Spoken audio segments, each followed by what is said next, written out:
السلام علیکم ورحمۃ اللہ وبرکاتہ۔ نحمدہ ونصلی علی رسولہ الکریم، اما بعد فاعوذ باللہ من الشیطان الرجیم، بسم اللہ الرحمن الرحیم۔ رب اشرح لی صدری ویسر لی امری واحلل عقدۃ من لسانی یفقہوا قولی۔ الفاظ کی وضاحت۔ آیت نمبر 282 اور 283، 282 اور 283۔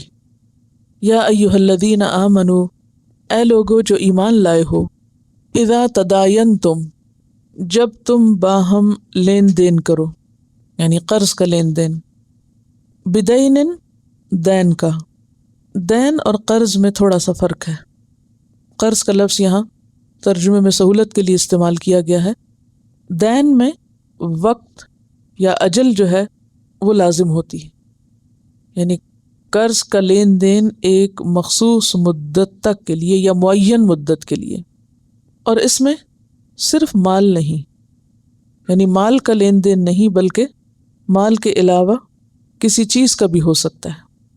مثلاً کوئی جائیداد ہے، کوئی بزنس ہے، اسی طرح باقی معاملات میں جیسے کرائے پر مکان دینا یا کوئی اور چیز کرائے پر دینا۔ اسی طرح اس میں کوئی چیز فروخت کر کے اس کی جو قیمت ہے اگر پوری ادا نہ کی جائے اور ادائیگی کے لیے ایک وقت مقرر کیا جائے تو وہ بھی اس میں آ جاتا ہے۔ کسی سے کوئی کام لیا جائے اور اس کی اجرت طے کی جائے تو وہ اجرت بھی ایک طرح سے دین ہو جاتی ہے۔ پھر اسی طرح مہر یا خلا یافتہ عورت کا مہر واپس لوٹانا ہے، تو ہر طرح کا مالی لین دین اس میں آ جاتا ہے۔ تو یا ایھا الذین آمنوا اذا تداینتم بدین، کہ اے ایمان والو جب تم آپس میں ایک دوسرے سے مالی معاملات کا لین دین کرو، الی اجل مسمی، مقرر مدت تک کے لیے، محدود مدت تک کے لیے، معین میعاد تک کے لیے، فاکتبوہ، تو اس کو لکھ لیا کرو، یعنی ایسا لین دین لکھا جانا چاہیے۔ اس لکھی ہوئی چیز کو آپ یادداشت کہیں یا دستاویز کہیں، تحریر کہیں، جو بھی ہو، لیکن وہ لکھا جائے۔ وَلْيَكْتُبْ، اور چاہیے کہ لکھے۔ اب یہ جو چاہیے ہے نا، اس سے پتہ چلتا ہے کہ یہ حکم جو ہے استحباب کے درجے میں، مستحب ہے، وجوب کے درجے میں نہیں ہے۔ اگر باہم اعتماد کی فضا ہے تو نہ بھی لکھا جائے، زبانی بات طے ہو جائے کچھ لوگوں کے بیچ میں تو بھی ٹھیک ہے، لیکن زیادہ بہتر ہے، یہی سجیسٹ کیا جا رہا ہے یا ریکمینڈ یہی کیا جا رہا ہے کہ لکھا جائے۔ وَلْيَكْتُبْ، اور چاہیے کہ لکھے، بینکم، تمہارے درمیان۔ تمہارے کون ہیں؟ یعنی جو فریق معاملہ ہیں، مقروض یا قرض خواہ، بیچنے والا یا خریدنے والا، یعنی بینکم سے مراد کاتبن، لکھنے والا۔ لکھنے والا کوئی بھی لکھنے والا ہو سکتا ہے، نکرہ استعمال ہوا ہے کاتبن، اور بہت سے علاقوں میں باقاعدہ باضابطہ لکھنے والے موجود نہیں ہو سکتے، لیکن اب چونکہ یہ فن ترقی کر چکا ہے تو اس لیے باقاعدہ طور پر بھی لکھنے والے، جن کو وثیقہ نویس اردو میں کہتے ہیں، موجود ہیں، جو تمام تر جزیات یا قانون کو بھی جانتے ہیں کہ کس چیز کو کس انداز میں لکھا جائے گا، تو ان سے بھی لکھوایا جا سکتا ہے، ورنہ کسی بھی کاتب سے لکھوایا جا سکتا ہے۔ بالعدل، عدل کے ساتھ، انصاف کے ساتھ، یعنی کاتب کسی کی رعایت نہ کرے، نہ قرض دینے والے کی اور نہ لینے والے کی۔ وہ کسی کے فائدے کے لیے اپنا نقصان، یعنی اپنی آخرت کا نقصان نہ کرے، یا پھر کوئی ذو معنی یا مغالطے والی بات نہ لکھے۔ صحیح شرائط کے ساتھ لکھے، جو شرائط طے ہو رہی ہیں ان شرائط کو پورا لکھے۔ یعنی عدل کے ساتھ مراد کیا ہے؟ انصاف کے ساتھ، یعنی جو بات جیسی لکھنی چاہیے ویسی ہی لکھے، نہ بڑھائے نہ گھٹائے، نہ کسی کو نقصان دے اور نہ اپنا نقصان کرے۔ ولا یأبہ، اور نہ انکار کرے، کون؟ کاتبن، لکھنے والا، کوئی بھی کاتب لکھنے والا، چاہے ماہر فن ہو یا کوئی عام شخص ہو، وہ انکار نہ کرے، ان یکتبا کے لکھے، یعنی لکھنے سے انکار نہ کرے۔ کیوں؟ کما علمہ اللہ، جیسا کہ سکھایا اس کو اللہ نے، یعنی جیسے اللہ نے اس کو تعلیم دی ہے تو اس پر وہ اللہ کا شکر ادا کرے اور دوسرے کی مدد میں آگے بڑھے۔ فلیکتب، بس چاہیے کہ لکھے، یعنی جس کو لکھنا آتا ہو وہ لکھے۔ اب اس میں یہ کہ کوئی شخص اگر کبھی کبھار ایک آدھ دفعہ کسی کے لیے لکھ رہا ہے تو ٹھیک ہے، لیکن جیسا کہ میں نے پہلے عرض کیا کہ اب یہ لکھنا پڑھنا یعنی وثیقہ نویسی باقاعدہ ایک فن بن چکا ہے۔ اس لیے اگر کوئی شخص اجرت پر بھی لکھ رہا ہے، یعنی اس نے اپنا ایک کاروبار بنایا ہوا ہے کہ جس کو ضرورت پڑتی ہے اس کے پاس جا کے لکھوا لے اور وہ لکھنے پر کچھ معاوضہ لے لیتا ہے، تو بھی جائز ہے۔ کیونکہ اگر کسی شخص کو ایک آدھ دفعہ ایسا کام کرنا پڑے تو ٹھیک ہے، لیکن اگر کسی کو ایک دن میں کئی دفعہ کام کرنا پڑے اس طرح کا، تو پھر ظاہر ہے کہ وہ اپنے کام کب کرے گا یا اپنی کمائی کا بندوبست کہاں سے کرے گا، تو اس لیے پھر وہ اجرت بھی لے سکتا ہے۔ وَلْيُمْلِلْ، اور چاہیے کہ املا کرائے۔ یملل کا روٹ ہے میم لام لام، املا کرائے، لکھوائے۔ الذی، وہ شخص، علیہ الحق، جس پر حق ہے، یعنی مقروض، جس کے ذمے دینا واجب ہے، حق ادا کرنا واجب ہے۔ ولیتق اللہ، اور چاہیے کہ وہ ڈرے اللہ سے، ربہ، جو اس کا رب ہے۔ یتقی کا روٹ کیا ہوگا؟ واو قاف اور یا، تقوی جس سے ہے۔ چاہیے کہ وہ اللہ سے ڈرے جو اس کا رب ہے۔ ولا یبخس، اور نہ کمی کرے، بے خیسین، بخس، منہ، اس میں سے، کس میں سے؟ اس مال میں سے جو اس کو ادا کرنا ہے، یا قیمت یا چیز، شیئن، کچھ بھی، یعنی اس کی کیفیت یا کمیت یا اس کی قسم لکھواتے ہوئے ذرہ برابر بھی کمی نہ کرے۔ فَإِنْ كَانَ، پھر اگر ہو، الذی، وہ جو، علیہ الحق، جس کے ذمہ حق ہے، یعنی مقروض شخص، سفیہن، بے وقوف، یعنی ضعیف العقل یا مجنون۔ سفیہ پیچھے پڑ چکا ہے، کہاں؟ سفہا، جی ہاں۔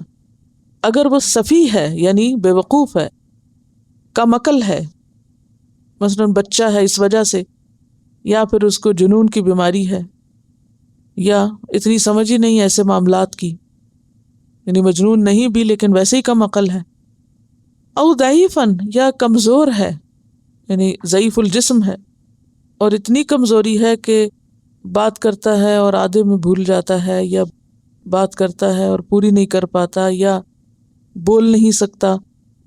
او لا یستطیع، یا وہ استطاعت نہیں رکھتا، ان یمل ہوا، کہ وہ خود لکھوائے۔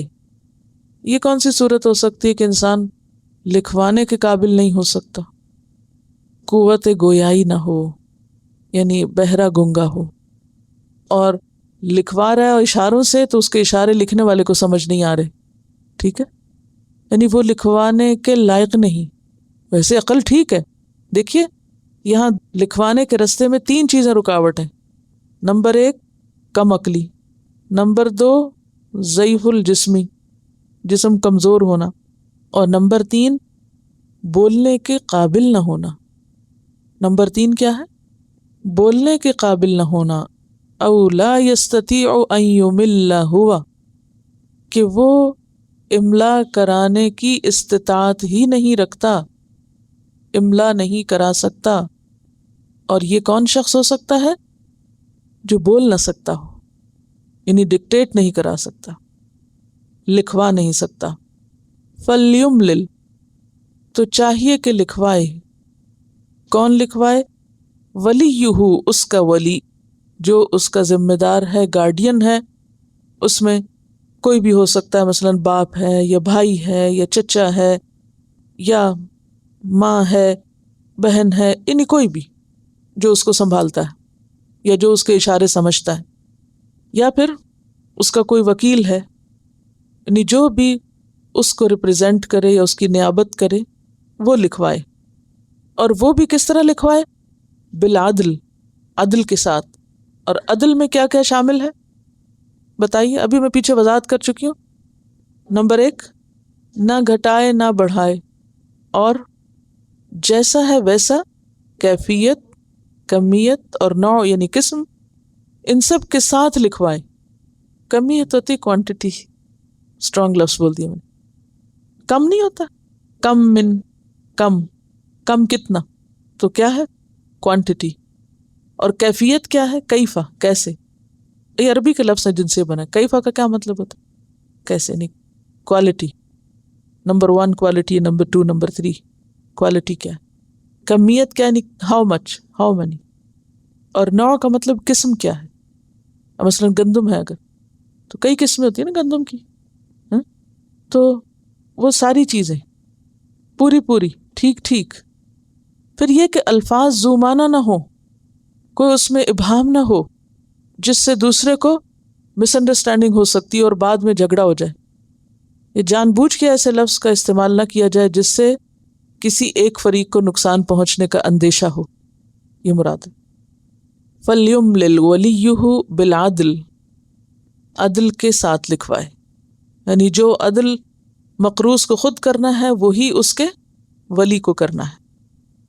وَاسْتَشْهِدُوا، اور گواہ بنا لیا کرو، شہیدین، 2 گواہ، مِن رجالکم، اپنے مردوں میں سے.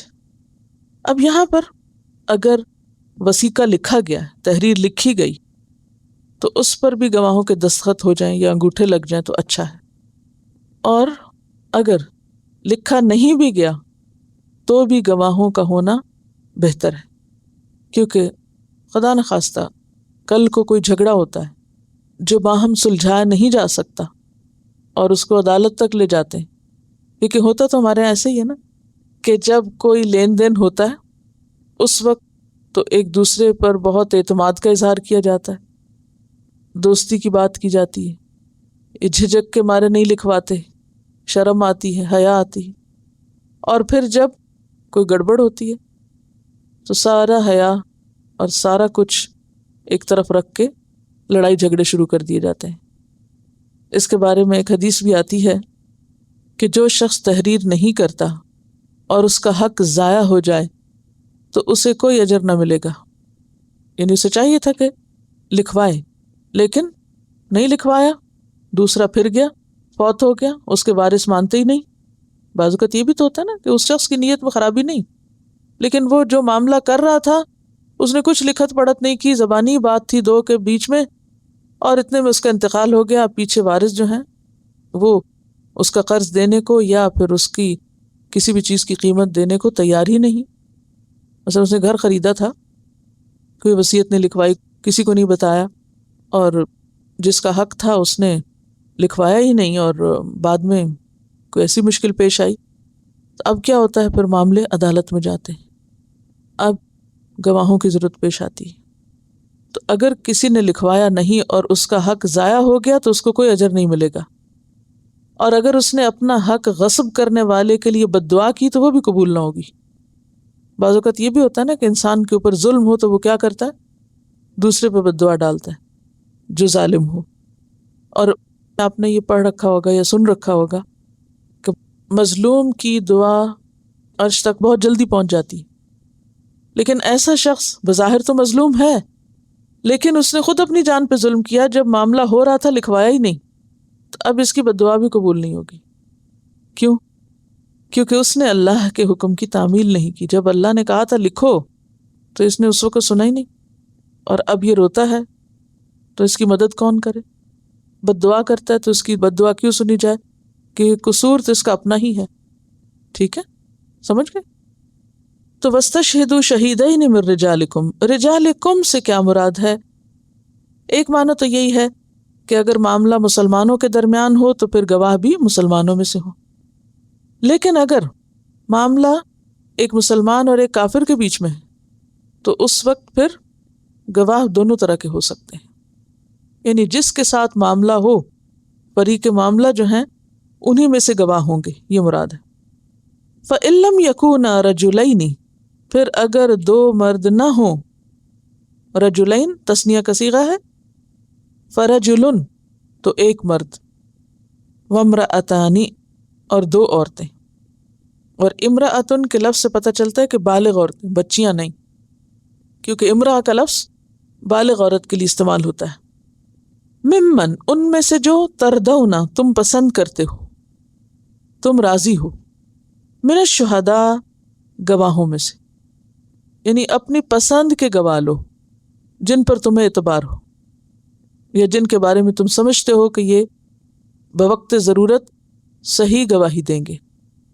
اور دو عورتوں کی بات کیوں ہے؟ ان تدلّ، کہ اگر بھول جائے، احداہما ان میں سے ایک، تدلّ کا روٹ کیا ہوگا؟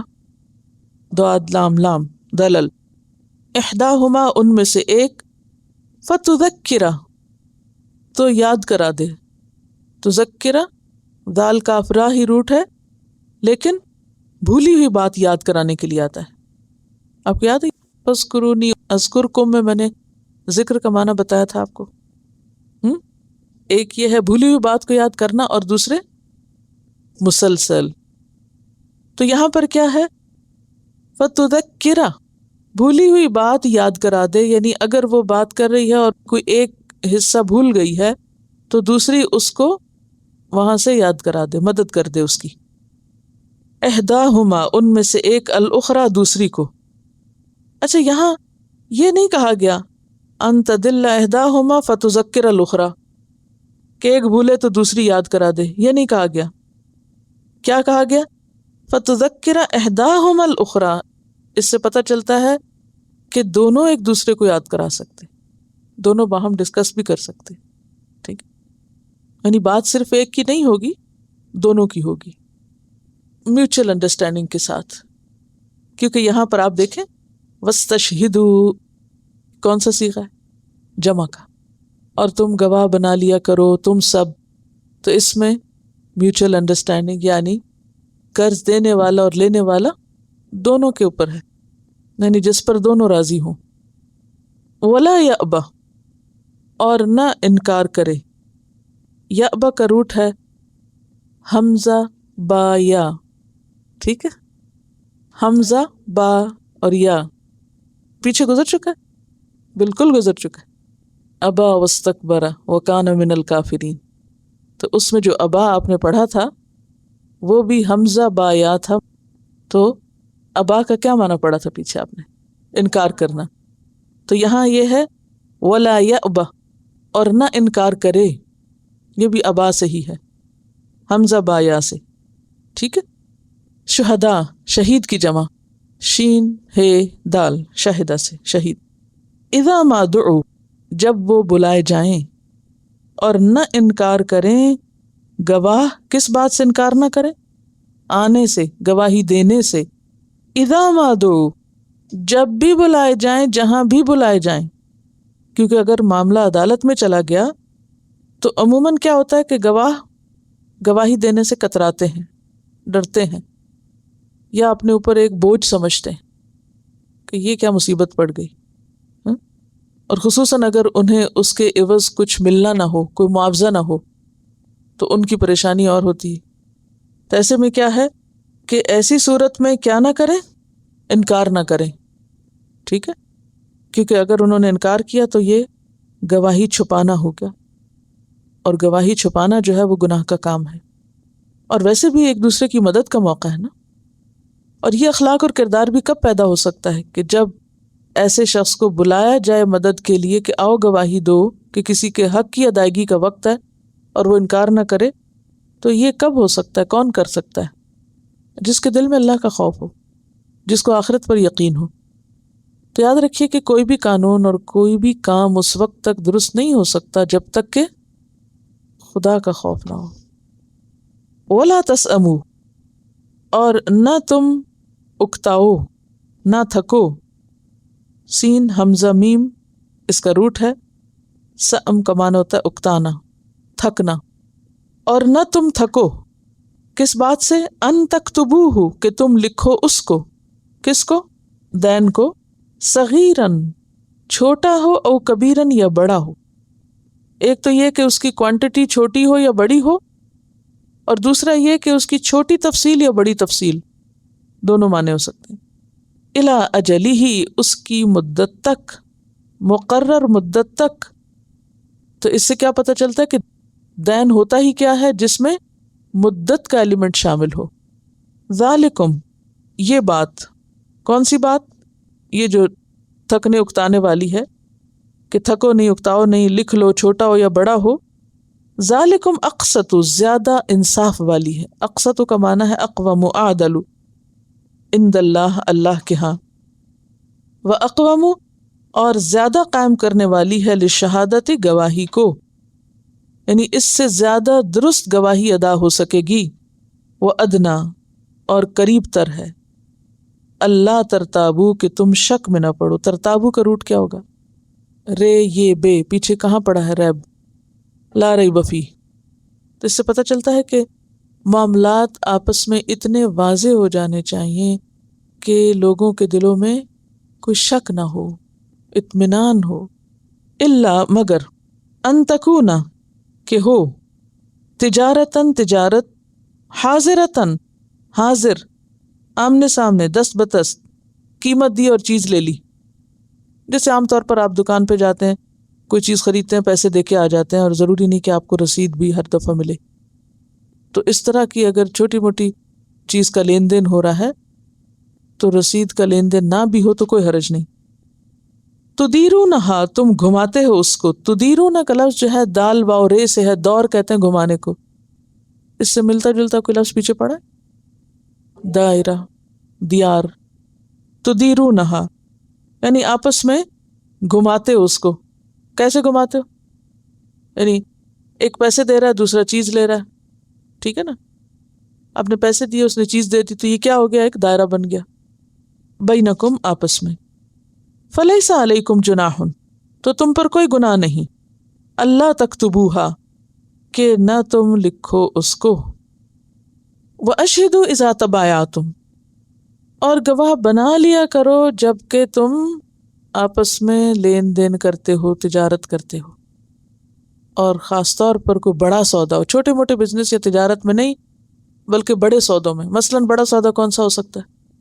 آپ نے گھر خریدا ہے، کوئی بزنس خریدا ہے، تو اس میں عموماً پھر کیا ہوتا ہے؟ وہ بیع نامہ لکھا جاتا ہے نا، اور وہ صرف لکھا نہیں جاتا کہ آپ خود بیٹھ کے لکھ لیں یا کوئی کاغذ لا کے خود ہی بھر کے رکھ لیں۔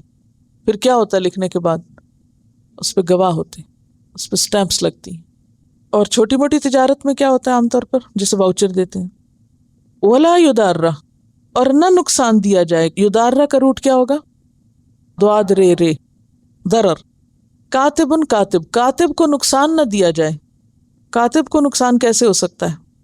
یعنی اللہ تعالیٰ نے کاتب کو کہا کہ دیکھو تم لکھنے سے انکار نہ کرنا، اور جو لکھوا رہا ہے اس سے کیا کہا جا رہا ہے کہ دیکھو کاتب کو نقصان نہ دینا۔ یعنی دونوں طرف سے معاملہ ہوگا نا۔ تو نقصان نہ دیا جائے کاتب کو، کیسے؟ یعنی غلط بات نہ لکھوائی جائے اور اس کی آخرت کا نقصان نہ کرایا جائے، یا یہ ہے کہ پھر پریشرائز نہ اس کو کیا جائے۔ ولا شہید، اور نہ گواہ کو، گواہ کو بھی نقصان نہ دو۔ گواہ کو نقصان دینے کا مطلب کیا ہے؟ کہ اپنی مصلحت کی خاطر اس کی مصلحت میں خلل نہ ڈالو۔ کیسے؟ کہ ابھی تم پہنچو، فوراً پہنچو، اپنا سب کام چھوڑ کے آؤ، نہیں، اس کے بھی حالات کو سامنے رکھو۔ پھر یہ ہے کہ اگر وہ دور سے آ رہا ہے تو اس کا کرایہ دو، اس کو نہ نقصان دو، اس کا کیا کام، کام تمہارا ہے۔ پھر تیسری بات یہ ہے کہ اس سے جھوٹی گواہی نہ دلواؤ اور بار بار بلا کے تنگ نہ کرو۔ آج کل آپ دیکھیں عموماً ہمارے یہاں کیا ہوتا ہے کہ لوگ گواہی دینے سے بہت ڈرتے ہیں، بہت گھبراتے ہیں، کوئی ہاتھ نہیں آتا، یا پھر جھوٹی گواہی دینے والے بہت سے لوگ موجود ہوتے ہیں جن کو کسی بات کی کچھ خبر نہیں، جو سکھا پڑھا دیا جو ویسی جھوٹی گواہی دے دیتے ہیں۔ تو کیوں لوگ گواہی دینے سے ڈرتے ہیں، گھبراتے ہیں؟ کیونکہ ڈرایا دھمکایا جاتا ہے کہ دیکھو ہمارے حق میں گواہی دو ورنہ ہم تمہیں چھوڑیں گے نہیں، مار دیں گے۔ جان سے مارنے کی دھمکیاں دی جاتی ہیں، اور بعض اوقات مار بھی دیا جاتا ہے۔ اگر سچی گواہی دے دے اور وہ جس کے خلاف جاتی ہو وہ اس کے ساتھ ہمیشہ کے لیے ناراض ہو جاتا ہے. تو فرمایا کہ کاتب اور گواہ کو نقصان نہ دو. وَإِن تَفْعَلُوا، اور اگر تم ایسا کرو گے، کیسا؟ نقصان دو گے. فَإِنَّهُ، تو بے شک وہ فسوق، فسوق کس سے ہے؟ فسق سے. اور فسق حد توڑنا یعنی گناہ کرنا. وہ گناہ ہوگا بکم، تمہاری طرف سے، یعنی تم گناہ گار ٹھہرو گے. واتقوا اللہ، اور ڈرو اللہ سے. وَيُعَلِّمُكُمُ اللَّهُ، اور تعلیم دیتا ہے تم کو اللہ. یعنی یہ سارا حکم کس لیے سنایا گیا؟ علم دینے کے لیے، سکھانے کے لیے. اور سب سے بہتر کون سکھا سکتا ہے؟ اللہ. اس لیے کہ واللہ، اللہ بکل شیء، ہر چیز کو علیم، جاننے والا ہے. لہذا جو کام اس نے جس طریقے پر کہا ہے ویسا ہی کرو، اور اسی میں تمہارا فائدہ ہے. وَإِن كُنتُمْ، اور اگر ہو تم علی سفر، سفر پر. وَلَمْ تَجِدُوا، اور نہیں تم پاتے کاتباً، لکھنے والا، کاتب نہیں ہے، تو کیا کرو؟ فَرِحَانٌ، رہن رکھ لو. رہن وہ چیز جو معاوضے میں شرط کے طور پہ رکھی جاتی ہے. مقبوضۃ، قبضہ کی ہوئی، جو مدیون کی طرف سے صاحب حق کے قبضے میں دے دی جائے. فَإِنْ أَمِنَ، پھر اگر اعتماد کرے، امن میں آئے. بعضکم، تم میں سے بعض، بعضاً، بعض پر، یعنی آپس میں تم اعتماد کر لو. فَلْيُؤَدِّ الَّذِي، پس چاہیے کہ ادا کرے وہ شخص، کون؟ مقروض، مدیون. اؤتمنہ، جو امانتی بنایا گیا ہو یا امین بنایا گیا ہو یا جس کا اعتبار کیا گیا ہو. امانتہ، اس کی امانت کو، یعنی قرض خواہ کا قرضہ یا جو چیز اس نے رہن کی ہو اس کو واپس کرے. وَلْيَتَّقِ اللَّهَ، اور چاہیے کہ ڈرے اللہ سے. ربہ، جو اس کا رب ہے. وَلَا تَكْتُمُوا الشَّهَادَةَ، اور نہ تم چھپاؤ گواہی کو. وَمَن يَكْتُمْهَا، اور جو چھپائے گا اس کو. فَإِنَّهُ، تو بے شک وہ آثم، گناہگار ہے. اسم کون سا گناہ ہوتا ہے؟ حمزہ ثا میم سے اسم بنا، حقوق العباد میں سے. لیکن یہاں پر قلبہ، اس کا دل گناہگار ہے. دل کا گناہگار ہونا کیا ہوتا ہے؟ جب انسان گناہ کرتا ہے تو اس کے دل پر سیاہ نقطہ لگتا ہے. اگر توبہ کر لیتا ہے تو مٹ جاتا ہے، ورنہ کیا ہوتا ہے؟ پھیلنا شروع ہو جاتا ہے، اور پھر وہ سارے کا سارا دل سیاہ ہو جاتا ہے. جب دل سیاہ ہو جاتا ہے، روشن نہیں رہتا، تو پھر کیا ہوتا ہے؟ ذرا سا توجہ فرمائیے، امیجن کیجئے کہ دل سیاہ ہو گیا، اور سیاہ دل کے ساتھ اب انسان کچھ کام کر رہا ہے، تو کیا کرے گا؟ وہ کیسے کرے گا؟ اس کو اچھے برے کی تمیز ہی نہیں رہے گی، دل بے حس ہو جائے گا، اس کے فیصلے غلط ہوں گے، اس کے دل میں خدا کا خوف ہی نہیں ہوگا. اور سب سے بڑی بات یہی ہے کہ اچھے برے کی، صحیح اور غلط کی کوئی پہچان نہیں ہوگی. کیوں؟ جیسے اندھیرے میں کیا ہوتا ہے؟ آپ کو کچھ نظر نہیں آتا. تو جب دل سیاہ ہو جاتا ہے تو آپ کو نہیں پتہ چلتا کہ آپ اچھا کر رہے ہیں یا برا کر رہے ہیں، صحیح کر رہے ہیں یا غلط کر رہے ہیں. تو فرمایا کہ گواہی نہ چھپاؤ، کیونکہ گواہی چھپانا کبیرہ گناہ ہے، کبیرہ گناہ. اور جھوٹی گواہی دینا بھی کبیرہ گناہوں میں سے. تو آپ صلی اللہ علیہ وسلم ایک مرتبہ بیٹھے ہوئے تھے اور کچھ بات فرما رہے تھے، کہ اتنے میں جھوٹی گواہی کی بات ہوئی، تو آپ اٹھ کر بیٹھ گئے، اور اتنی مرتبہ آپ نے جھوٹی گواہی سے بچنے کے لیے بات دہرائی کہ صحابہ کہنے لگے کہ ہمارا دل چاہ رہا تھا کہ کاش آپ چپ ہو جائیں. یعنی اتنی شدت کے ساتھ آپ نے جھوٹی گواہی سے منع کیا. تو بعض گناہ انسان کے دل پر اثر انداز ہو جاتے ہیں اور دل سیاہ ہونے لگتے ہیں، جن میں سے ایک کیا ہے؟ گواہی کو بدلنا، چھپانا، جھوٹی گواہی دینا. وَمَن يَكْتُمْهَا، اور جو چھپائے گا اس کو، جو اس گناہ کا ارتکاب کرے گا، فَإِنَّهُ آثِمٌ قَلْبُهُ، تو گویا اس کا دل سیاہ ہے یا اس کا دل سیاہ ہو جائے گا. وَاللَّهُ بِمَا تَعْمَلُونَ عَلِيمٌ، اور اللہ ساتھ اس کے جو تم عمل کرتے ہو جاننے والا ہے. اب آپ دیکھیے پچھلی آیت بھی ختم کہاں پر ہو رہی ہے؟ علیم پر، اور یہ آیت بھی کہاں ہو رہی ہے پوری؟ علیم پر۔ تو اس سے کیا پتہ چلتا ہے کہ یہ جو احکامات دیے گئے ہیں یہ اللہ کے علم پر مبنی ہیں۔ وآخر دعوانا ان الحمد للہ رب العالمین۔ سبحانک اللہم وبحمدک نشہد ان لا الہ الا انت نستغفرک ونتوب الیک۔ السلام علیکم ورحمۃ اللہ وبرکاتہ۔